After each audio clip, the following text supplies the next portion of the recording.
Maple Hollow wasn't on most maps, just a thread of road between mist-choked hills and pines tall enough to blot out the sky. It was the kind of place people drove through on accident, slowed only by the blinking red light at Maine and Cypress, then forgot as soon as the trees swallowed their rear view. But in the spring of 1993, something happened there. Something no one could quite explain and everyone seemed to forget. On the outside, Maple Hollow was postcard perfect.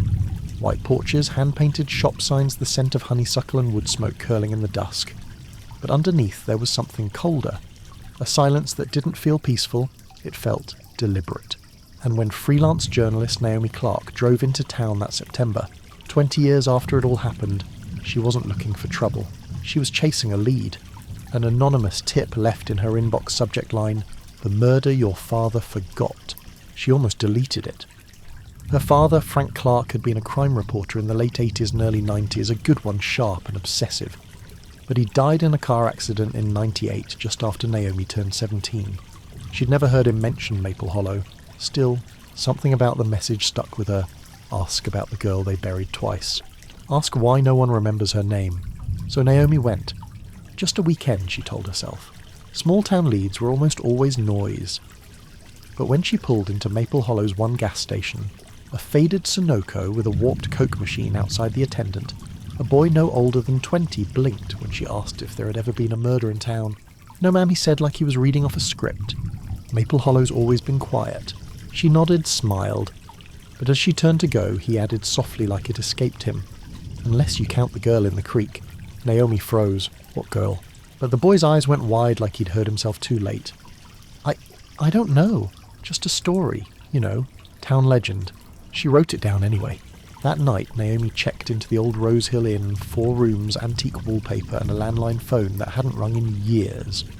The owner, Mrs. Gladys Morton, must have been close to 80 with clouded eyes, and a tremor in her voice that didn't match the steadiness of her stare. Naomi asked the question again, this time more carefully. "Has there ever been a murder here back in the early 90s? Gladys's lips pursed. "Dear, if you're writing for one of those gossip blogs, I won't have it. We've had accidents, and heartbreak, but not murder." Then she smiled, a little too widely.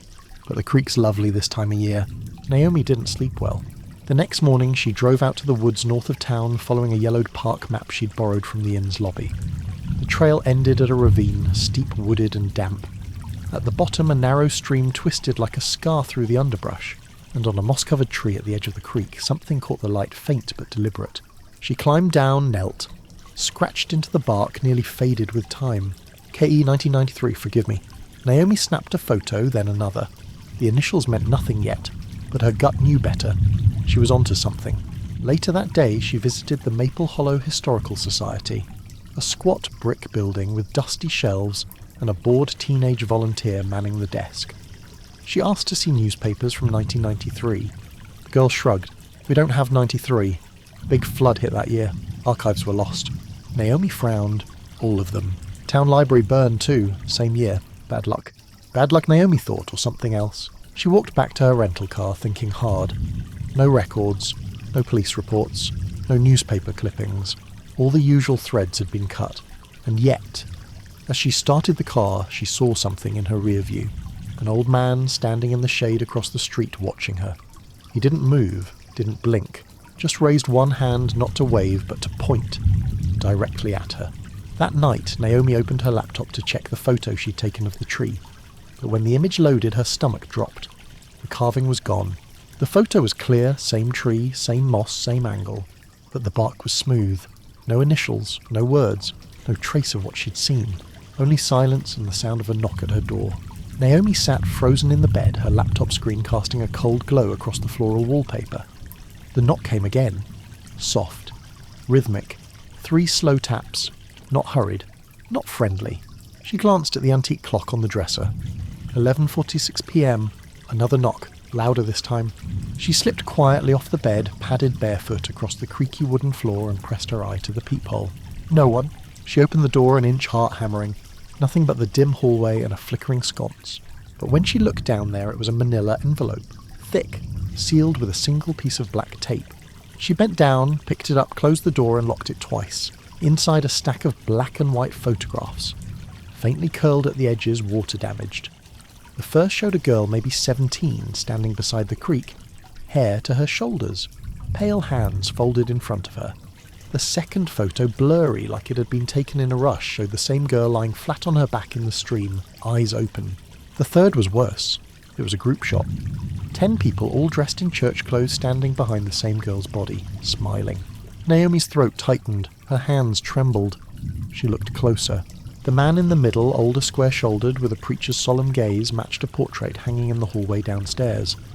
Reverend Walter Pell, founder of the Maple Hollow Baptist Church.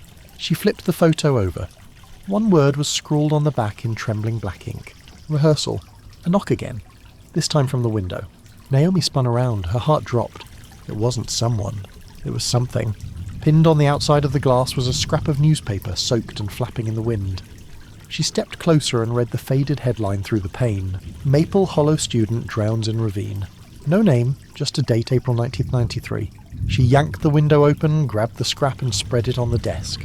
The ink bled across her fingertips. The article was only a few lines. A tragic accident claimed the life of a local student yesterday. Officials ruled the death a drowning. The community has asked for privacy in the wake of the loss. No police comment, no name, no funeral details. She looked closer at the photo beneath the article, not of the girl, but of a crowd gathered at the creek. Their faces were turned away, all except one, Mrs. Gladys Morton, smiling. The next morning, Naomi returned to the inn's breakfast parlour, where a plate of cold eggs and wilted toast waited for her under a cloche. Mrs. Morton was pouring coffee for a tourist couple in bike shorts. She looked up, smiled sweetly. Naomi didn't smile back. "I'd like to ask you about 1993, she said, her voice low. "The girl who drowned." Mrs. Morton's smile faltered only slightly. "That was a sad year, a lot of things lost. She had a name." The old woman's fingers tightened around the coffee pot. "Some names don't need repeating. Someone sent me photos of her, of Reverend Pell, of what they did." The entire room seemed to still. The other guests went quiet. Even the silverware stopped clinking. Gladys leaned in. "If I were you," she said softly, "I'd be gone by sundown." Naomi held her gaze. "Is that a threat?" "No," Gladys whispered almost kindly. "It's a mercy." Naomi stood and walked out. She drove straight to the church. The building sat at the edge of town, surrounded by a white picket fence and an empty graveyard. No one was inside, but the door was unlocked. The sanctuary was dim, the stained glass windows casting blood-red light across rows of pews. At the altar, a faded photo collage stood like a forgotten monument. Naomi walked slowly toward it. Dozens of smiling faces, summer picnics, baptisms, choir photos, but in the bottom corner, half buried beneath another image, was the face from the creek. The girl. She pulled the photo loose, and behind it, taped to the wood, was a yellowed birth certificate.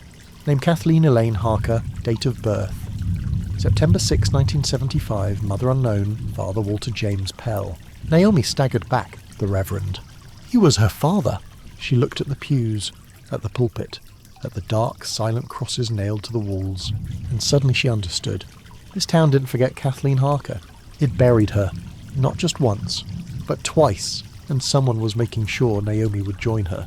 She turned to run, only to find a figure blocking the church doors. He wasn't a silhouette. He was real, flesh and breath and silence. The man standing in the church doorway was tall, maybe mid-60s, with a sheriff's badge pinned to a sun-faded flannel shirt. His boots dripped from the rain that had started outside. "Ms. Clark," he said, not a question. Naomi swallowed. "You know who I am?" He nodded. "This is a small town." She slipped the birth certificate into her coat pocket, careful not to show it. "Then you know why I'm here." The sheriff stepped into the church, letting the heavy door creak close behind him. "You're chasing ghosts. Kathleen Harker's been dead a long time." Naomi narrowed her eyes. "So it's true, she was real." "I didn't say that."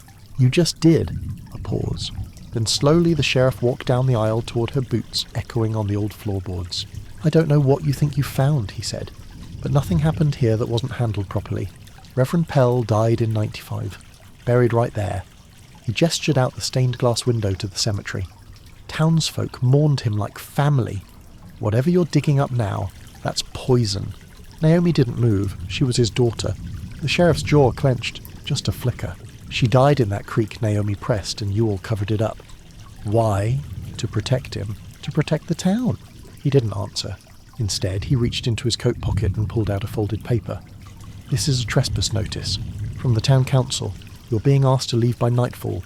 "I'm not going anywhere," she snapped. He handed it to her anyway. "You should."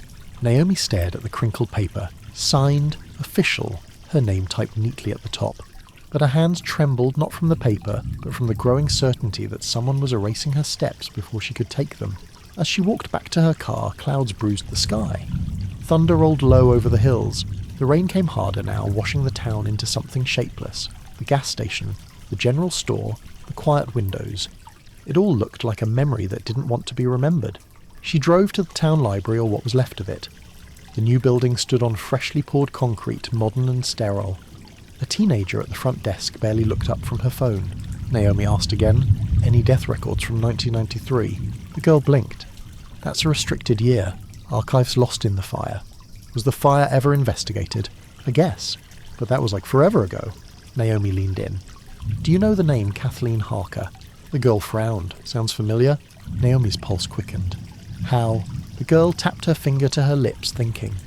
"I think my grandma mentioned her once. She used to teach Sunday school. Said there was a girl who disappeared. Everyone thought she ran away, but Grandma said she wouldn't do that. Do you have her number?" "She passed last year." Naomi exhaled through her teeth. But the girl added, "Her journals are in our archive collection. Digitized. I can check if the name comes up." Naomi waited, fingers clenched, as the girl typed. After a moment, the girl squinted. One entry, 1994. She turned the screen toward Naomi. Naomi leaned in. May 3rd, 1994. A year since the girl vanished. Churchfolk won't speak her name. I still see her in my dreams, face down in the water. The pastor said it was God's will.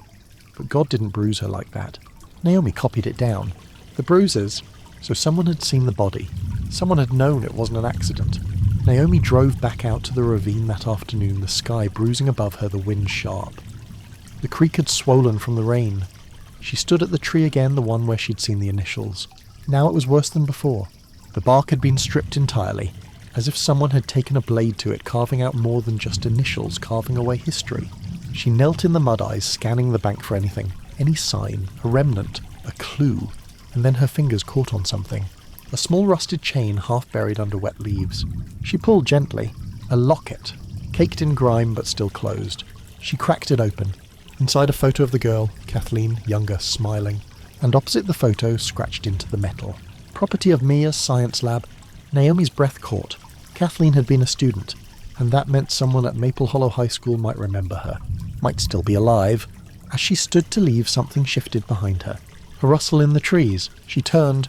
A shadow moved quickly through the brush, not animal, not wind. Too tall, too fast. She backed away slowly, clutching the locket, heart pounding. The trees were whispering, and then she heard it. A voice. Soft, childlike. She's still in the water. The voice was gone as fast as it came. Naomi stood frozen by the edge of the creek, the locket heavy in her palm water, lapping gently at her boots. The rain had slowed to a cold mist, but the forest held a hush, so complete it swallowed everything her breath, the wind, even the whisper of panic behind her eyes. She's still in the water. It hadn't been imagination. She knew that voice. Not the sound of it exactly, but the age, the cadence. A child's voice, not older than 10. And it had come from just beyond the trees. Naomi spun around, scanning the forest line. "Hello," she called. "Is someone there?" Silence. Then a flutter of movement behind a sycamore. She climbed back up the muddy slope, every nerve in her body burning. She stumbled over wet roots, low branches slashing at her arms. At the top of the ridge, she caught a glimpse of something darting out of sight. Bare feet, pale legs, a small shape in a yellow raincoat vanishing between the trees. Naomi gave chase. "Wait, I just want to talk to you." But the child was fast, impossibly fast. Naomi crashed through the woods until she broke into a small clearing, panting, soaked heart pounding in her ears. No one. Just fog, trees, and a rusted jungle gym half swallowed by earth. It took her a moment to realize this used to be a playground. She turned slowly. There, on a crumbling stone bench, lay another envelope, just like before. Inside more photos. But this time they were different. Grainy black and white images of a classroom, mid-lecture. A teacher pointing to the chalkboard. Students with bowed heads. In the middle row, Kathleen Harker, alive, looking directly into the lens. And across from her, another face circled in red. Naomi's breath caught. The sheriff, younger uniformed, seated beside her in class. No badge yet, but unmistakably him. The note scribbled on the back read, "He was there the day she disappeared." Naomi stared down at the photo. The weight of it settled in her chest like a stone. This wasn't just about a cover-up, this was generational, institutional. People in power had watched Kathleen disappear, some had helped it happen, and someone wanted Naomi to find out. She returned to her car as the rain thickened her fingers still clutching the photos. She didn't go back to the inn. Instead, she drove to the edge of town past the line of withering houses and into the farmland beyond toward Maple Hollow High School.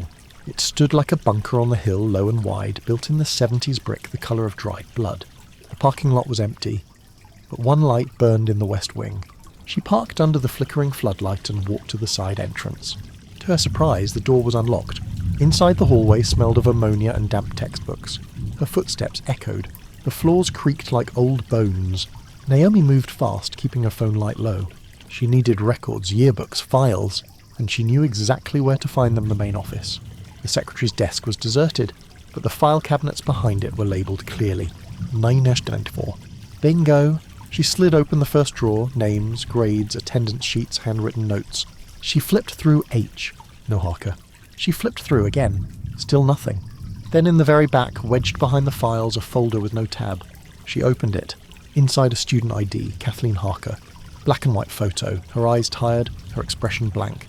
No emergency contact, no listed address. Stamped across the bottom, inactive, April 1993. Naomi shoved the file into her bag. Then she noticed it, a corner sticking out from the bottom of the drawer. Another envelope. She opened it carefully. Inside a newspaper clipping laminated hastily with the school crest printed above it. Science lab temporarily closed after foul odour complaint. Dated April 18th, 1993. One day before Kathleen's accident. There was no byline, no further details, but a handwritten note in red ink across the margin read, "They moved her before they called the cops." Naomi stood up, the folder pressed to her chest. She needed air. She turned to leave the office and nearly screamed. The principal stood in the hallway, framed by the exit sign's crimson glow. She hadn't heard him come in. "Miss Clark," he said quietly, eyes unreadable. She tried to speak, to lie, to excuse her way out, but he simply said, "You need to see the basement." The words hung in the air like fog. "You need to see the basement." Naomi stared at the principal. He didn't move, just stood there tall and spare face lined like an old map. His name tag read, Harold Greaves. She remembered it now. He'd been listed on a faded faculty photo in the church archives. Still here, still watching. She gripped her bag tighter. "Why?" Greaves turned, motioning silently for her to follow. Naomi hesitated. Every instinct screamed to run. But the envelope, the photos, the voices, they'd led her here, and so had he. She followed. They moved through the school like ghosts passing locked classrooms and dusty display cases. No sound but the dull thud of their shoes on tile. At the end of the east wing, Greaves paused at a heavy metal door with chipped grey paint. He pulled a ring of keys from his pocket and slid one into the lock. Click. The door creaked open, revealing a narrow stairwell steep and unlit. Greaves flicked the switch. A single bulb buzzed overhead, casting sickly yellow light. "You first," he said. Naomi descended slowly, every step creaking under her weight. The smell hit her halfway down mildew rust and something else. Something sweeter. Older. Decay. The staircase ended in a long, low-ceilinged corridor lined with storage rooms. Pipes ran along the walls like veins. Water dripped somewhere steady as a metronome. Greaves brushed past her, stopping at a door marked Science Prep. He opened it without ceremony. Inside, metal shelves stacked with old lab equipment, microscopes, broken beakers, bins of animal skeletons, dust-laced biology textbooks. But it wasn't the shelves that caught her eye. It was the floor, a 6-foot square of concrete newer than the rest. Paler, cleaner. Naomi stared. "What is this?" Greaves didn't answer, just handed her a file folder from a nearby shelf. She opened it. Photos. Black and white. Grainy. A gloved hand holding a piece of hair. A ruler beside a bloodstain. A toe tag. Kathleen's toe tag. There had been an investigation. There had been a body. Naomi's throat closed. "You knew she was murdered." He nodded, slow, tired. "Then why?" The town decided, he said quietly. We'd had too much bad press. The recession had hit. People were leaving. Shops were closing. We needed something to hold on to. Something clean. Something untouched. He looked down at the cement slab. She was an inconvenience. Naomi stepped back. Her mind reeled. She was a girl. Greaves nodded again. A bright one. Quiet. No one ever came looking for her. No mother, no father who'd claim her. Just Reverend Pell, and he was already dying. Did he kill her? Greaves hesitated. No. Naomi froze.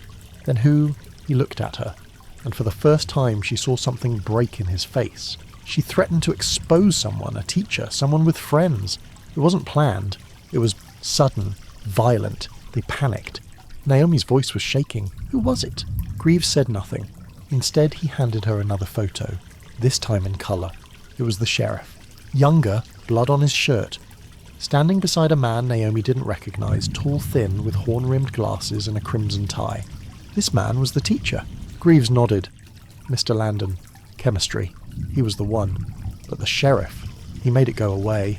Told the paper it was a wildlife incident. Helped hide the body. Buried her right here. Said it was better than a scandal. Naomi could barely breathe. And everyone agreed. No one fought it. No one wanted to. She looked back down at the cement slab. She's still here. Greaves closed his eyes. They said they moved her later, after the heat died down. But I never saw that happen. So she might still be under here. Yes. Naomi stepped forward, placing a hand on the slab. The cold leached into her skin. And that's when she saw it. A single scratch in the cement. Faint. Jagged. Kah. Her heart stuttered. Kathleen had tried. Even in death she had marked the place. A whisper behind Naomi's ear made her flinch. Don't let them cover it again. She spun. Nothing. Just the drip of water and Greaves staring at her with hollow eyes. Naomi straightened. I need that slab broken. I need her out of there. Greaves hesitated. You'll have to make it public. I will. They'll come after you. They already have. He looked at her for a long moment, then nodded. Come back tonight. After dark, I'll have someone here. That night, Naomi parked outside the school, heart pounding. Rain tapped nervously on the windshield. In her bag, a recorder, a flashlight, a fresh notebook. She was ready.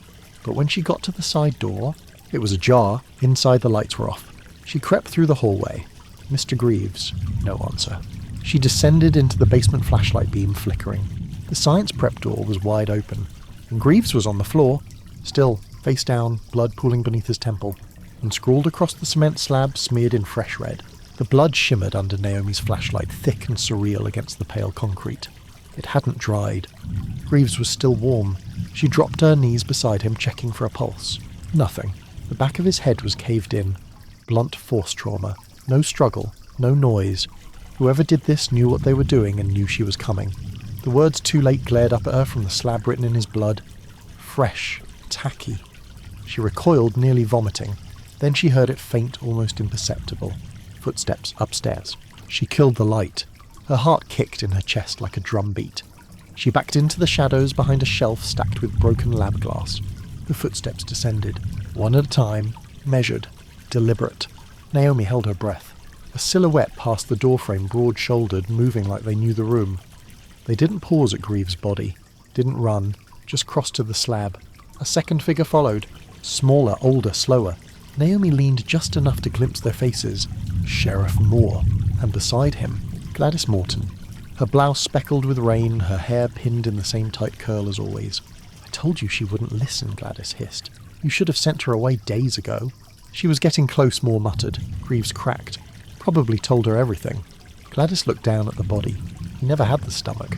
That's why he was supposed to retire. Moore crouched, peeled something from Greaves's hand, a folded piece of paper. He opened it.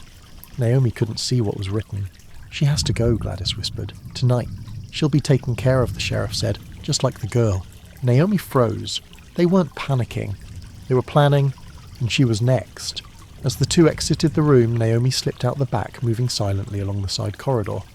She waited until their footsteps faded, then bolted up the stairs down the hallway and into the storm outside. She didn't go to the inn. She didn't go to her car. She ran. Through the trees, down the ravine path, back to the creek. Lightning split the sky, revealing the water surging over the stones, the mist clinging to the earth like breath. Naomi collapsed by the water's edge. She fumbled for her phone. No signal, no bars, of course. She opened the locket again, her fingers trembling. Kathleen's face stared up at her, eternal and silent. Naomi whispered, I don't know where to go. Then, a faint sound behind her. A splash. She turned. In the centre of the creek, just beneath the surface. A hand, small, pale, reaching up through the current.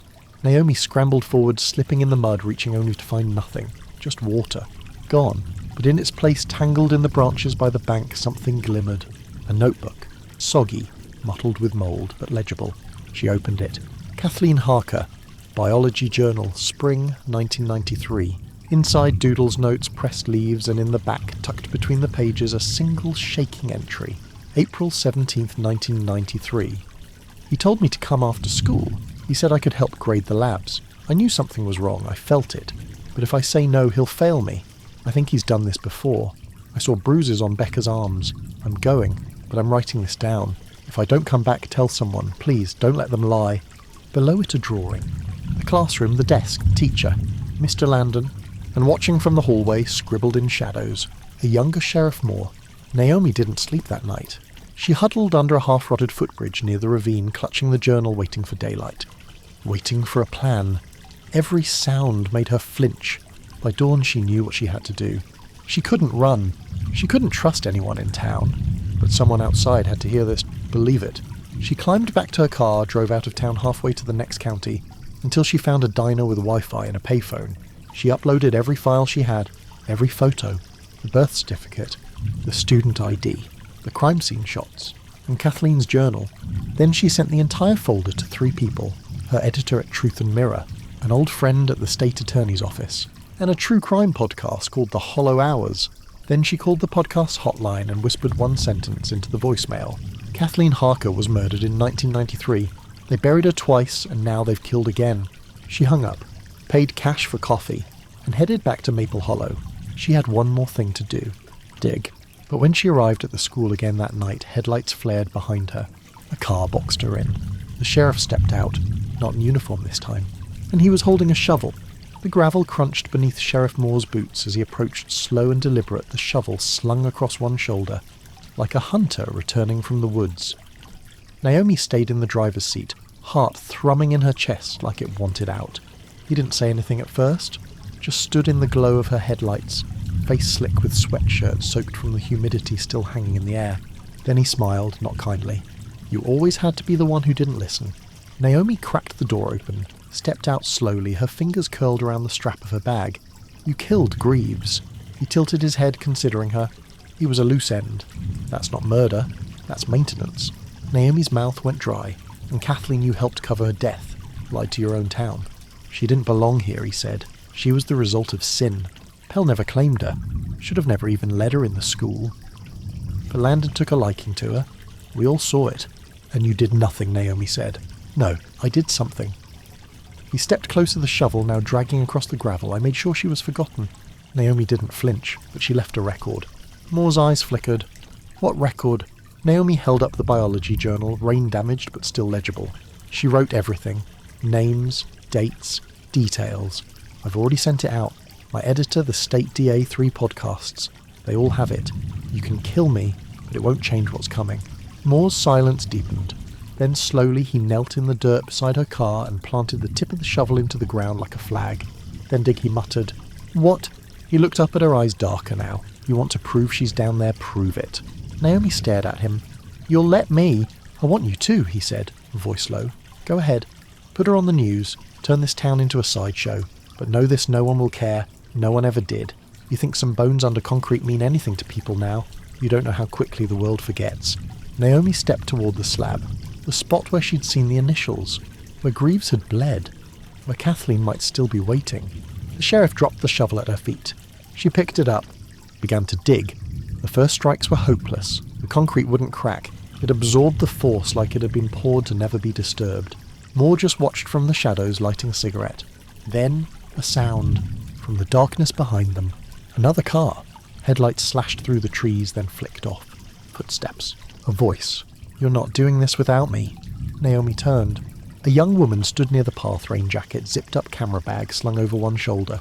Who the hell are you? Moore barked, straightening. The woman stepped into the light. Lee Ramirez, The Hollow Hours. He left a voicemail. Naomi blinked. You came. We always do, Lee said. Especially when someone tries to silence the dead. Moore stiffened. You need to leave. Lee ignored him, pulling out her phone, the camera already rolling. We're live. Naomi felt a wave of relief surge through her, dizzy and fragile. She turned back to the slab, raised the shovel again. Crack. The first real one. A jagged seam spread across the surface, small but unmistakable. Moore took a step forward. You stop now or I... Click. Lee had drawn something from her coat. Not a phone. A taser. Try me. Moore froze, breathing hard. Another swing. The crack widened. A third swing, and the corner of the slab gave way with a sickening groan, revealing something dark beneath. Wet soil. And the corner of a deteriorated wooden box. Lee lowered her phone to capture it. Naomi dropped to her knees, heart-hammering hands digging through mud. Her fingers closed around something smooth, a scrap of fabric, and then bone. Small, delicate. A rib cage? She looked up, rain streaking her face. She's here. Lee whispered, "My God." Sheriff Moore took a slow step back. His gun was already in his hand. "You think this is justice?" he snarled. "This is destruction." Naomi stood, breath coming in shallow gasps. "You destroyed her life. She trusted you." Moore raised the gun, and then the siren, distant, getting louder. Another, and another. Blue and red lights flooded the hillside. Lee grinned. "Like I said, we always come prepared." Moore hesitated for a breath, then turned to run. But two deputies emerged from the trees, weapons drawn. "Drop it, Sheriff." "Now." He dropped the gun. Naomi let the shovel fall. Lee lowered the camera, voice soft. "She's going to be known now." Naomi looked at the exposed coffin, the pale bones beneath. The town had erased her once. Not again, and behind them the dawn began to rise. The sun crept over Maple Hollow like a guilty conscience. Pale light filtered through the trees, falling across the broken slab, the torn earth. The bones of a girl no one was supposed to remember. But now she had a name. Kathleen Harker. And this time she would not be buried in silence. Naomi stood by the shattered cement, her palms raw from digging her boots soaked with mud and rot. The ribs had been exposed, curled like brittle fingers. Beneath them fragments of cloth, a water-stained rosary, and what looked like the corner of a journal page still intact. Forensics arrived within the hour. State troopers followed, and finally the coroner, an older woman with sharp eyes and a reverent touch, knelt beside the remains and whispered. She was small. Naomi stepped back, the flood of flashing lights, and shouted orders, dulling around her like wind through glass. She turned to Lee, who was filming from a careful distance, narrating in hushed tones. The camera caught everything now, the excavation, the arrests. The truth streamed live to tens of thousands of viewers. "Is this enough?" Naomi asked, her voice hoarse. Lee lowered the mic. "It's more than she ever had." They both looked as Sheriff Moore was led past them, wrists bound in plastic cuffs. His eyes found Naomi's, no fury, no guilt. Just the hollow stare of a man who believed to the end that the lie had been worth more than the truth. "You think this changes anything?" he muttered. Naomi didn't answer. He was pulled away. Later that morning, Naomi sat in the Rose Hill Inn's empty dining room, hands wrapped around a chipped coffee mug. Gladys Morton was gone, disappeared before sunrise, no note, no forwarding address. Her room emptied, vanished as if she'd never been there at all. Naomi didn't ask questions. The truth had already spoken. The town, for its part, was quiet. Not in shock, just hushed like a wound, slowly realizing it had been cut open. Some people whispered her name now, Kathleen. Some stared as Naomi walked by. Not all were hostile, some even nodded. Soft acknowledgements of what they had known, or suspected, or buried along with the girl. That afternoon, Naomi returned to the site. The concrete had been fully removed. A proper team worked beneath a white tent, carefully recovering every fragment, every button, every hair. And beneath a sheet of plastic, the old coffin lay open. She stepped beside it. The coroner looked up. "There's something you should see." She peeled back the final layer of fabric, revealing the inside of the coffin lid. They're scratched in fingernail-deep letters. He locked the door. Naomi stared, breath caught in her chest. Kathleen hadn't died quietly. She had known. She had tried to tell the truth, even as the light left her. Even from the ground. A week passed. Then two. And slowly the story took shape beyond Maple Hollow. Podcast headlines. The Girl Beneath the Floor. A Town's Hidden Crime. True crime forums lit up. Who was Kathleen Harker? Cable news anchors whispered her name. A state inquiry was launched. The old chemistry teacher, Mr. Landon, was arrested in Arizona. He had changed his name. But Kathleen's journal, her truth had followed him like smoke.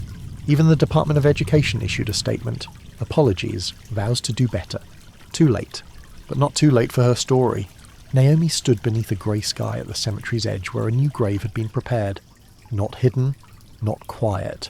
A small crowd had gathered, teachers, students, reporters, strangers who'd followed the case online and travelled just to bear witness. The headstone was simple. Kathleen Elaine Harker, September 6, 1975, April 19, 993. You were never forgotten. Naomi knelt beside the grave and placed the locket gently at its base. She remembered the whisper in the trees. She's still in the water, but she wasn't anymore. She was in the light now. That night, Naomi recorded her own podcast episode. She spoke plainly, no music, no dramatics, just truth. We tell these stories not because they're sensational, but because someone has to remember. Kathleen Harker was buried 3 times, once by hands, once by silence, and once by concrete. But in the end, the truth clawed its way back, and when it did, it didn't ask for revenge. It asked for witness. If you listen to this, you're now that witness. Tell her story. Say her name. Let her live again in the spaces where silence once ruled. And if you ever find yourself in a town like Maple Hollow where the past feels too quiet, listen harder. She paused, smiled. Softly, she added, if this story moved, you share it, subscribe, leave a comment. You never know whose name still needs to be spoken.